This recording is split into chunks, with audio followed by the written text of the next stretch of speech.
Alors, Bezrat Hashem, la Gemara de ce matin, Berachot, la page 6b. Amar Rabbi Chalabou, Amar Ravuna, Kol hane'ene misoudat chatan, ve'eno mesamecho, over bechamisha kolot. Alors voilà que le prophète Yirmiyahu, il a emmené une prophétie avec une bénédiction. Quelle est la bénédiction? Odishama ba'are Yehuda, Upchutzot Yerushalayim. Après la destruction, Yirmiyahu, il était au moment de la destruction du temple. Et malheureusement, tout le monde a été exilé. Jérusalem a été vidée et délaissée. Il a dit, Odishama ba'are Yehuda, Upchutzot Yerushalayim, Kol sason, ve'kol simcha, Kol chatan, ve'kol kala, Kol, Ken, Omrim, Odu et Adonai Tsevaot.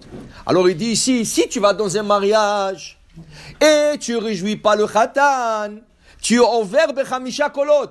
Rachid dit c'est un dénigrement à la bénédiction du prophète Yirmiyahu qui disait Odishama kol sason ve kol simcha kol khatan ve kol kala. Tu dénigres cette bénédiction, tu ne réjouis pas le khatan parce qu'il n'y a pas de simcha si le khatan n'est pas sa mère. Si le khatan est triste, c'est quelqu'un peut être joyeux dans un mariage. Alors il dit ici ve'ime samecho. Et si tu réjouis le khatan, mascharo, quelle est la récompense pour celui qui réjouit un khatan? Tu as réjoui le khatan. Qu'est-ce qu'Akadosh Baruch Hu te donne comme récompense? Rabbi Yoshua, Amar Rabbi Yoshua ben Levi, Zoché la Torah, Shenitna behamisha kolot. Tu reçois la facilité d'étudier la Torah et de la comprendre, car la Torah aussi a été donnée par 5 voix. Hamisha kolot, ou Ma'amad Har Sinai, Parashat Yitro, Vayi bayom hashelishi, beyot haboker, vayi kolot ubrakim, vanan kaved alar, vekol shofar chazak. Alors, vayi kolot ubrakim, kolot au pluriel. Après, vekol shofar chazak, vayi kol shofar, encore le mot shofar, kol shofar, Moshe idaber, vaelokim ya'anenu bekol. Comptant, combien de fois c'est écrit le mot kol ici? La première fois c'est écrit kolot ubrakim, kolot. C'est au pluriel. Minimum pluriel 2. Si la Torah ne dit pas 3, 4, c'est minimum 2. 2. Après, c'est écrit Vekol ha-shofar. C'est 2, c'est 3. Après, Vayikol ha-shofar olech vechazak. 4. Et la 5e fois, Moshe daber, Vaelokim yanenu bekol. 5. Tu vois que dans Ma'amad Har Sinai, quand on a reçu la Torah, 5 fois le mot kol. Donc, Hatan vekala, kol sason, vekol simcha, kol Hatan, vekol kala, kol omrim odu et Hashem tzevakot. 5 fois. Est-ce que c'est par hasard 5 et 5 fois? Non. Dit Rabbi Shoni, c'est pas hasard. Si tu réjouis un Hatan, tu aurais d'étudier la Torah plus facile. Qui veut dire, combien de fois tu veux t'asseoir étudier, mais si tu es découragé, tu ouvres un Gemara, tu ne sais même pas lire. Tu ouvres une Mishnah, tu n'arrives pas à la comprendre. Tu vois une halakha, tu ne sais même pas ce que ça dit. Tu n'as pas. Alors tu t'es découragé, tu te décourages, et après tu ne veux même pas étudier Haz v'Shalom. Mais quand tu ouvres et tu comprends, tu dis waouh, j'ai compris, tu continues. Et tu te casses un peu la tête, et c'est comme ça, petit à petit, tu avances. Alors quand tu as cette difficulté, tu sais qu'est-ce que tu fais? Tu vas réjouir un Hatam Mikala. Il raconte sur le Admor Migour, le Rebbe de Gour, une fois, il a dit à son chamage, trouve-moi un mariage, on va aller ce soir. Il dit, qu'est-ce que c'est, trouve-moi un mariage? Il dit, rien que trouve où est-ce qu'il y a un mariage ce soir à Bnei Brak, on va aller ce soir. L'autre, il n'a rien compris. Donc, il a trouvé un mariage dans une salle. Il dit, Rabbi, ici, il y a un mariage. Il dit, emmène-moi dedans. Ils sont rentrés dedans. Quand ils sont rentrés, personne n'attendait que ce Rebbe, il rentre. Tout le monde, waouh, le Rebbe est là. Le Khatan, il se remplit avec joie. Et le Rebbe, il a pris le Khatan, il a dansé avec lui comme 15 minutes. Après 15 minutes, il leur a dit, Mazal Tov, il est parti. En partant pour la maison, le Shamash lui a dit, je comprends rien. Qu'est-ce que vous avez fait maintenant? On retraite dans un mariage, on ne connaissait personne. Oui, les gens étaient contents de vous parce que tout le monde vous connaisse. Mais qu'est-ce qu'on a à faire dans ce mariage? Il dit non, ça fait déjà 3 jours, j'arrive pas à comprendre un passage dans le Talmud.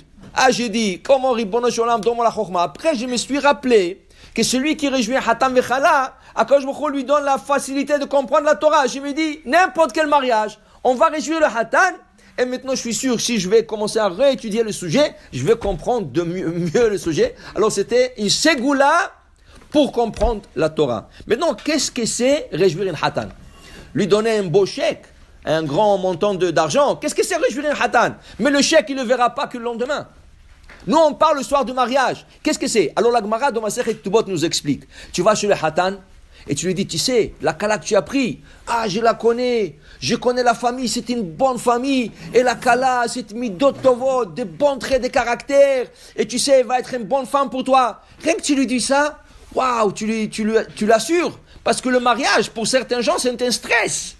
Parce qu'il ne sait pas qu'est-ce qu'il reçoit comme cadeau. Cadeau entre guillemets. Est-ce que c'est un cadeau ou c'est un cadeau, un vice caché? Il ne sait pas, le pauvre. Maintenant que tu vas chez lui et tu lui dis, écoute, c'est une bonne fille, une bonne famille et tout ça. Alors là, Baruch Hashem, tu l'as réjoui, tu l'as assuré, tu l'as mis confortable. Ça c'est, et tu vas chez la Kala.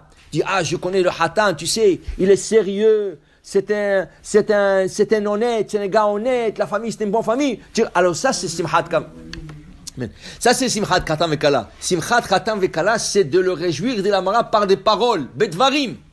Après, il y a une autre Simcha. C'est quoi? Tu prends le Hatan, tu danses avec. Les femmes prennent la Kala, ils dansent avec. La musique. Vous savez que il y a un temps, il y a à peu près, c'était à peu près 500 ans, il y avait au temps d'un grand décisionnaire, Maharil. Le gouverneur de la ville, il a perdu sa femme.